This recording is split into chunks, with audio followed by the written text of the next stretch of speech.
श्रीराम का पौध जय मूल निवासी साथियों, जिन जिन महापुरुषों ने समता, स्वतंत्रता, बंधुता और न्याय की प्रस्तापित करने के लिए अपने पूरी आयु लगा दी, उन सभी महापुरुषों, महानायकों, मूल निवासी महानायकों को मेरा जय मूल निवासी सभी ने जय भीम। विचार मंच पर बैठे हुए सभी को मेरा जय मूल निवासी। ऐसे ही देश के हर कोने कोने से आए हुए सभी साथियों को मेरा जय मूल निवासी। आज इस मंच पर मुझे जाना नहीं चाहिए ना बामसेट के 40वें अधिवेशन के अवसर पे जो कुछ आज दो शब्द मुझे बोलने, जो कि आशा वर्कर विंग से मैं हूँ, राष्ट्रीय मूल निवासी बहुजन कर्मचारी संघ के आशा यूनिट से मैं पनवेल से आपको कुछ बताना चाहती हूँ, जो कि आशा वर्कर की जो समस्या है वो यहाँ पे रखना चाहती हूँ।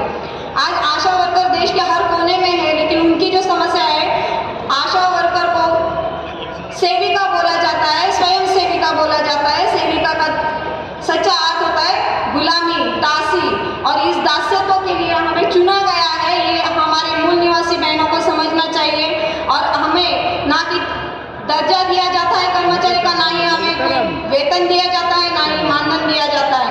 हमारे जो राष्ट्रीय मूल निवासी बहुजन कर्मचारी संघ, ये जो ट्रेड यूनियन है, ये 1926 के तहत रजिस्टर है, और उसके वजह से हमारी इस ट्रेड यूनियन के ज़्यादा से ज़्यादा जब सभासद हो जाएंगे, जब सदस्य हो जाएंगे, तो हमारे ट्रेड यूनियन को और ताकत मिल जाएगी। इसके लिए मैं अपील करना चाहती हूँ, संगठित जितने भी कर्मचारी हैं उन्होंने अपना रजिस्ट्रेशन जो करना चाहिए।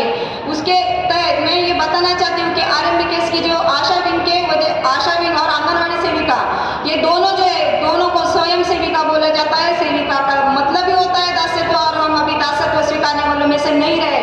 जब हमें ये बोला जाता है कि आरोग्य की जो कर्मचारी है, आशा वर्कर, वो बैकबोन है, हेल्थ का बैकबोन है, हमारा बैकबोन ही तोड़ दिया है, फिर भी आज तक शासन प्रशासन इसकी कोई दखल नहीं ले रहा है। ना तो हमें कर्मचारी का, ना ही हमें वेतन दिया जाता है, ना ही कर्मचारी का दर्जा दिया जाता है। ऊपर से हमारे ऊपर हमसे सब के सब काम करवा के लेके जाते हैं। मेरा जो सफर है वो आशा वर्कर के साथ ही शुरू हुआ है 2009 से। 2009 से मैं आशा वर्कर, उसके बाद में BF हुई, उसके बाद में मैं BCM हूँ, और मैंने ये सब सफर तय करते हुए, यहाँ तक तय करते हुए यही देखा है कि हर कोई आता है, और जो निचली जितने भी काम रहते हैं उतने हम लोगों को करने पड़ते हैं, और करवाते ही है हमसे। अगर नहीं करते हैं तो बोलते हैं कि नहीं जमता है तो छोड़ दो, लेकिन कोई ये नहीं बोलता कि तुम्हारे हक का है वो तुम्हें मिलेगा। आज भी हमारी बहनें आज़ाद मैदान पर जाके लड़के आई है, 15,000 घोषित कर दिए, 2000 बोनस घोषित कर दिया है। महाराष्ट्र में आज तक ना तो पगार आया है, ना ही 2000 बोनस आया है, ना ही दिवाली आई है। आज की स्थिति इतनी भयानक है कि हमें बस इतना ही कहा जाता है ये मिलेगा वो मिलेगा, लेकिन कोई नहीं बताता कि तुम्हें यहाँ का कर्मचारी का दर्जा मिलेगा। जब हमें कर्मचारी का दर्जा मिलेगा तो हमें क्या मिलेगा? हमारा जो मिनिमम वेजेस जिसे कहते हैं कि कम से कम वेतन श्रेणी में जब हम बैठेंगे तो हमें सब कर्मचारियों का लेबर एक्ट हमें लागू हो जाएगा। ये सबको पता नहीं है, और आज भी आंगनवाड़ी सेविकाओं और आशाओं को बोलते हैं कि आप मानधन ले लो, जो कि माना भी नहीं जा सकता धन है, वो हमें देते हैं। मान लो कि ये मानधन है, जो मानधन के लायक भी नहीं, वो भी हमें 2-2, 3-3 महीने बाद मिलता है, रेगुलर नहीं मिलता है। हर कर्मचारी जब बैठा है उसका वेतन 1 तारीख को हो जाता है, लेकिन हमारा वेतन कभी 15 तारीख, कभी 20 तारीख को होता है। इसका क्या मतलब हुआ? हमारी कौन सुनेगा? तो हमारी RMBKS के माध्यम से हम जब लड़ा अपना शुरू करेंगे तो शासन प्रशासन को ये सुनना ही पड़ेगा कि हमें भी पेट है, हमें भी भूख लगती है, हमारा भी परिवार है जो कि हमारे वेतन पे चलता है, हमारी इनकम पे चलता है, लेकिन हमें मानधन दिया जाता है, ना कि वेतन दिया जाता है।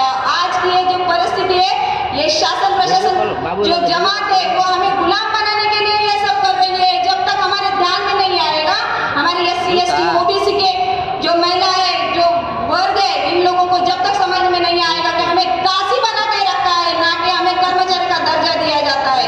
इसके लिए आज से यहाँ से मैं बताना चाहूंगी कि आप एक संकल्प कर लो।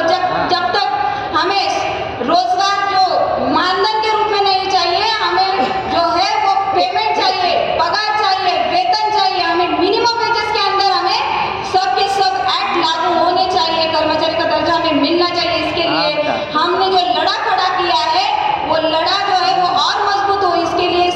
सब ने रजिस्ट्रेशन भी करना चाहिए। जब हमारा ट्रेड यूनियन मजबूती से खड़ा रहेगा तो हमारी हर एक जो ज़रूरत है वो पूरी हो सकती है। डॉक्टर बाबा साहब अम्बेडकर ने जो 44 कानून बनाए थे लेबर एक्ट के तहत, लेकिन कितने बचे हुए मालूम है?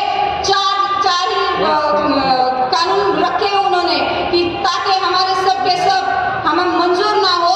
हमारे अधिकार कैसे छीन लिए हमारे लोगों को मालूम ही नहीं है।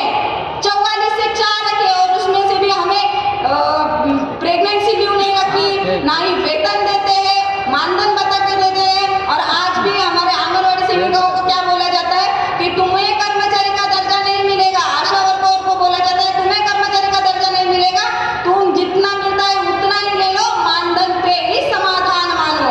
जबकि हम अपमान धन लेके समाधान मान रहे हैं सर। ये हमारी व्यथा है।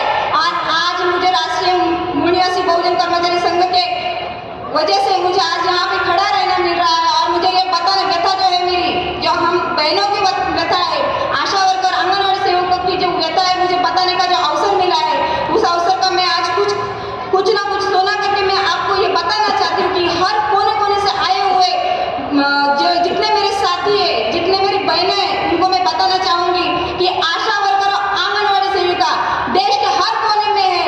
हर कोने से वो अपनी आवाज़ अगर उठाएंगे तो ऐसा कोई नहीं है जो हमारे लिए कानून गलत बनाएगा।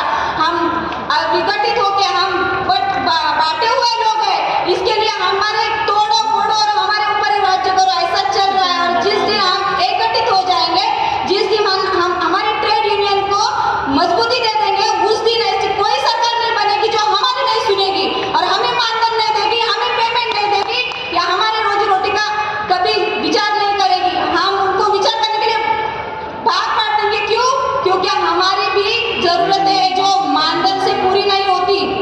आज मैं माननीय वामन मिश्रा साहब से विनंती और गुजारिश करूंगी कि हमारा ये जो लड़ा चल रहा है उस लड़े के और मजबूती से बनाने के लिए आप हमें बहुत मतलब साथ सहयोग या मार्गदर्शन कीजिए और जितना बड़ा लड़ा कर सकते उतना बड़ा लड़ा करके हमारी बहनों की, हमारी आशा वर्कर और आंगनवाड़ी सेविका को जो तकलीफ है वो हमारी तकलीफ कैसे दूर हो जाए, कैसे हमें मानधन की जगह पर कर्मचारी का दर्जा मिल जाए। इसके लिए आज मैं सभी साथियों को भी अपील करूंगी कि हमारी ट्रेड यूनियन को बहुत मजबूती से खड़ा करने के लिए किसी भी विंग में हो, लेकिन आप रजिस्ट्रेशन आरएमबीकेएस के अंदर कीजिए ताकि हमारा रजिस्ट्रेशन जब बढ़ जाएगा 5000 से ऊपर जाएगा तो हमारी ट्रेड यूनियन की भूमिका जो है वो और मजबूती से हम देश के सामने या शासन प्रशासन की जो जाति है उसके सामने रख के हम अपने हक